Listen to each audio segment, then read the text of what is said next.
We want to have our freebies.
Tean. Nice how the information Brain development.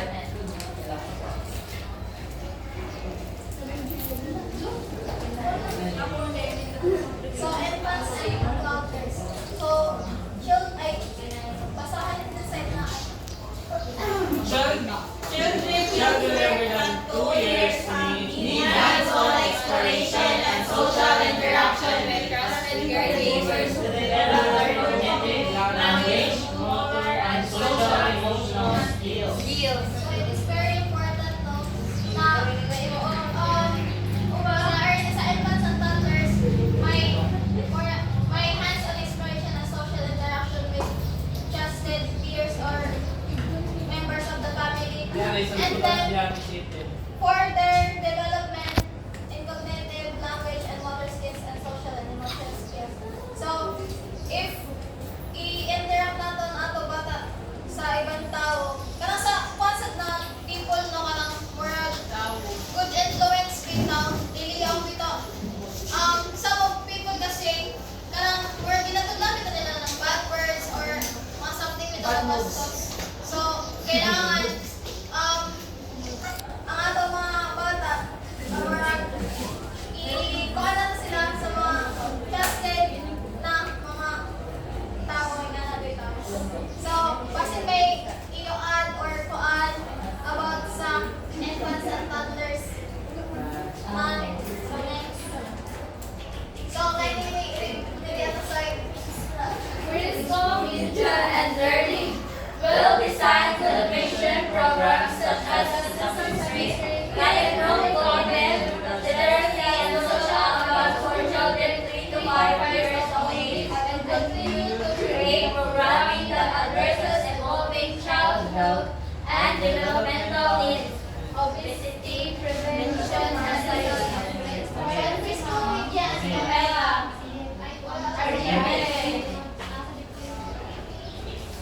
sa preschool media and learning. So, ang suggested na guide na nipangita sa ila is mga benefits po sila sa ila learning likod. Ang ating patanaw sa mga bata ka ng mga verbal intake ng mga salita. So, dapat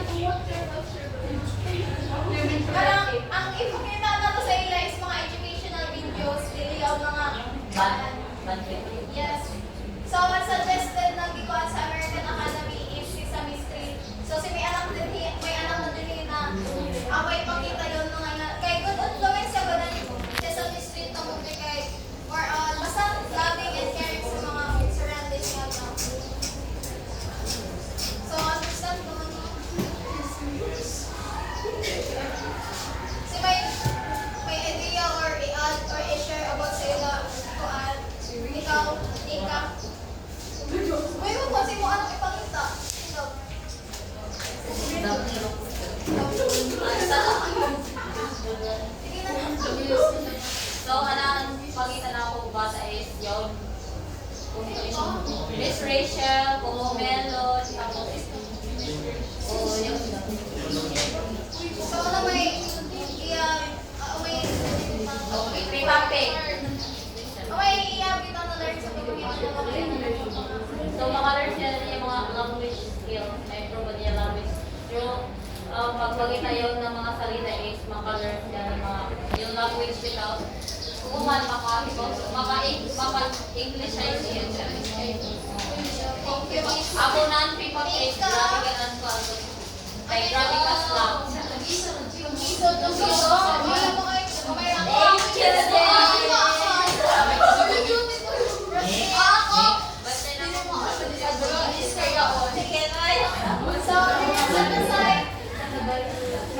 Health and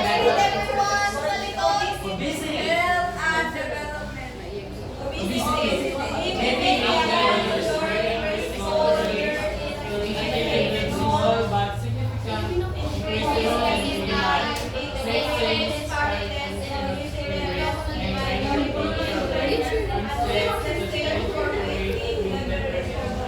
So, nag-outside ka mo bata bitaw na word, ay patkit bitaw, iwangin kayo sila kay it's because sa paggamit sa na, uy, niwang, may niwang og tampo.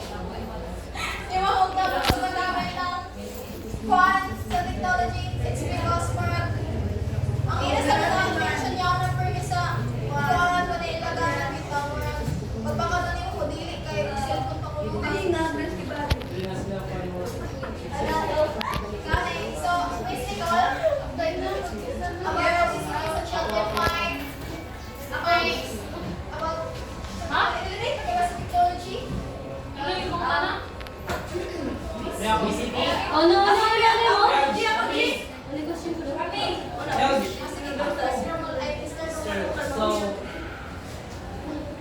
So one of the negative impact or factors that may increase the obesity of the children, that is because they addicted to use cell phones or laptops or TV. They only sit all day and watching videos. So they forget to do such play such as that might enhance silang gross and fine motor skills. So kumbaga, kung sa ano pa, lack of exercise sila tungkol kay or watching na sila sa videos.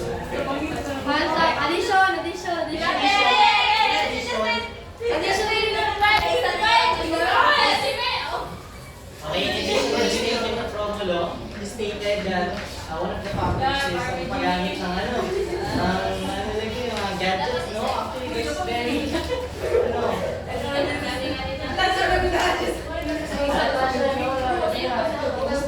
effects on gadgets, no? Especially sa mga children na without proper guidance of the parents, no? Talagang magdudulito naman sa mga epekto sa kanila. They will not be disciplined and mag-turn out na magiging makaka-apekto sa kanilang health, such as that, obesity, no? So it is very important for us to guide our children when it comes to the use of gadgets. Thank you.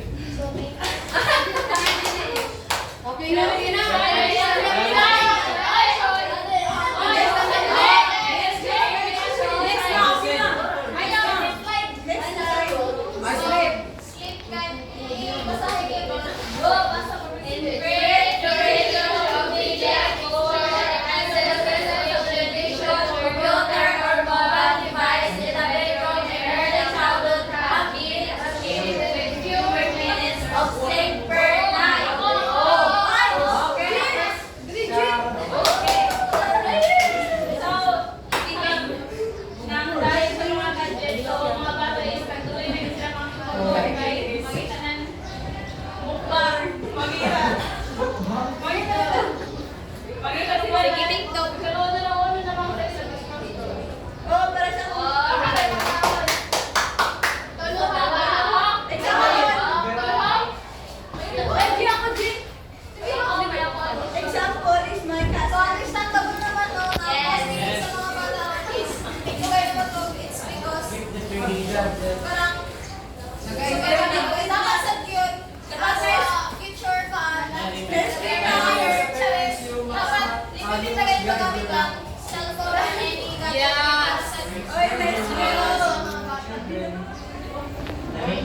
So next is child development. Basahin mo na.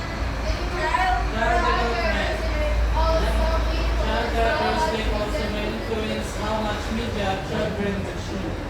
Basic television viewing is more likely in infants and toddlers with a difficult development or self-regulation problems. And others with social emotional delays are more likely to be given a mobile device to calm down.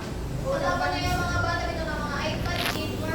Pag may bitaw nila, technology mga pag-nasa bitaw sila, because dianan na to sila bitaw. Dapat, as a teacher, educator, or parents, dapat yung limited na kaayo dito pag pwede na sa dili na to sila i-expose sa technology. Pwede na sa loob. Or, ilang manap sila sa okay. Gabi sa gulan negative effects. Isa sa unang tarawa, pag ganyan yung mga cellphone. Sige na ganun ang buwan sa lukma. Mura po na ma-expose ang kawagan sa mga traditional games. Napansin sa tao kay, basta mas ginagawa ng mga bata ano kay, ang gamit na nila kay cellphone, di na sila makamar. Di na ma-exercise. Sila sa lawas. So, next. Recommendation sa pediatricians. Educates parents about brain development in the early years and important. Ba't nagiti? And importance of hands-on and structured and social play to build and cognitive and social emotional skills.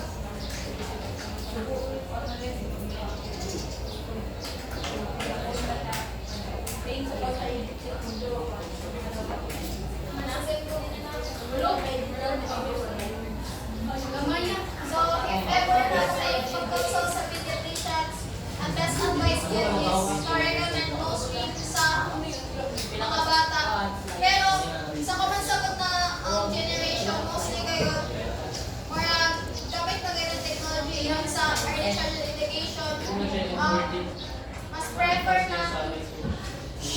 Mas prefer ng teacher sa early childhood education na magamit ng technology kaysa sa kaya sa una na ang ato bitaw play kay more traditional sa traditional TV ito sa lugar kita pero sa pipan murag gala sila sa limos ang klase and then bawat na ng mga educational videos sa TV.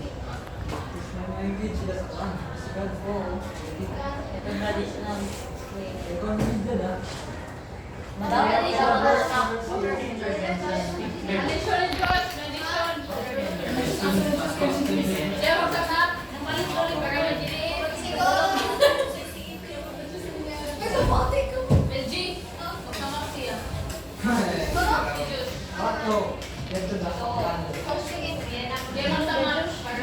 Sige kay lakang mo tagod kuan mas dayawan kuan dun sa kuman kay digital na kay siya sa una na traditional na kanto sila sa gawas magduwa. So how about their kuan physical activity? How about their how can you improve their their kind of it also depend on what she Pwede na ako na at sa current generation mostly ang mga ginagawa ng teacher para ma-implement sa klase is using technology delivery sa ano na gina-expose kita dito sa outside at ako ra pakuan hindi sa mga na sa early childhood education sa classroom kay hindi ka lang sa ikaw yung sa classroom magbabasa sila na playing pero hindi sila pagpapito na sa soda sila mag-play murag kita dili na upakan sila na palugod kids because mga kaso overprotective naman ng mga parents around kailangan naman kita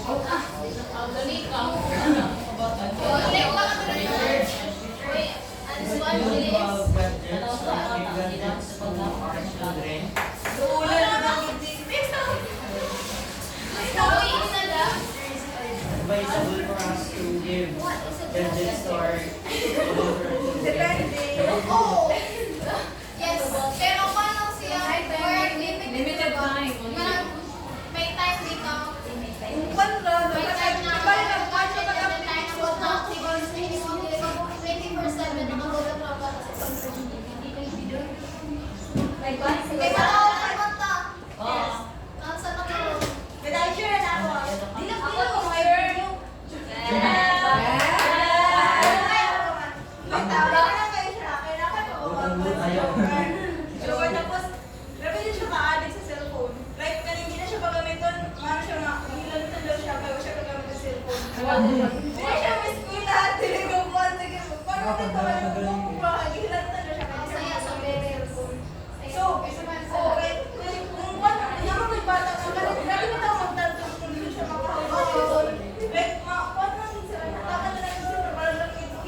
dapat sa bilis of Kaya hours. ako, ito niya lang ang example.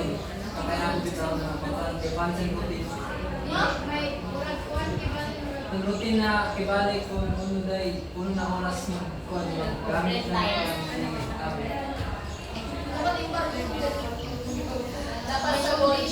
Dapat sa good ang parents may structures niya pagkuhan ang gano'n. Kaya dapat sa good limited time, tapos minute lang hours, minute 1 hour ang baka na ng 1 time. Minutes lang yun, tapos 55 minutes or below pa yun, okay. Pa-instant sa good na bata pa ka, mag-eyeglasses na ko, dapat sabi yun sa eskwelahan, sa limit lang sa kuan na yung screen time puro digital world, digital technology with gamiton. Di ba, sa classroom, may routine gani lang kung paano sa sila may screen time. May time na i-indicate yaon sa iyo schedule, daily schedule routine na i-indicate kung paano sa ako may screen time. May nap time, may kuan ka mo na pag sa makinis ka mo. Actually, ano lang, actually, yung masubran kita ng paggamit ng gadgets. Di ba, ngayon sila makadawat kumata ng location. Actually, just a myth. No? Kasi according to the Department of Health, ang causes ng blindness sa itong eyes, kaya tungkol din ng sobrang itong pag-gamit sa kung din ng hospital. Which means, makas mo ang atong mata tungkol kay, di ba, pag sobrang kita lang yung makapos siya, hindi mo katugod sila. Pero ang atong batong parang kita katugod, mahirap mo, makapos ng blindness. Amo na siya ng amo magpapagito yung mga anak. Lagi ako ka-dry eyes. Balik ako sa iya. Kaya dapat, buwan pa ko, baka mag-gamit ng screen time. Pwede mo ba makilampos, pero kuwan, yung pilanay ka oras sa sila makilampos. Awoy na kayo. Oo, awoy na kayo. Huwag na nga sa layo, tapos i-flip yung mata. I-blink sa iyo. Okay na, wala na yung paan. Wala na. Oh, recall, ikaw ang tumas. Ay, salamat. Ang ako, Yan, Jimmy ko. Ano pati sa info, ba yung ako, di mo siya buhay. Ito ba? ang isa. Ginang kita yun. Balik na. Para sinaga. Sino yung supporter? Please proceed.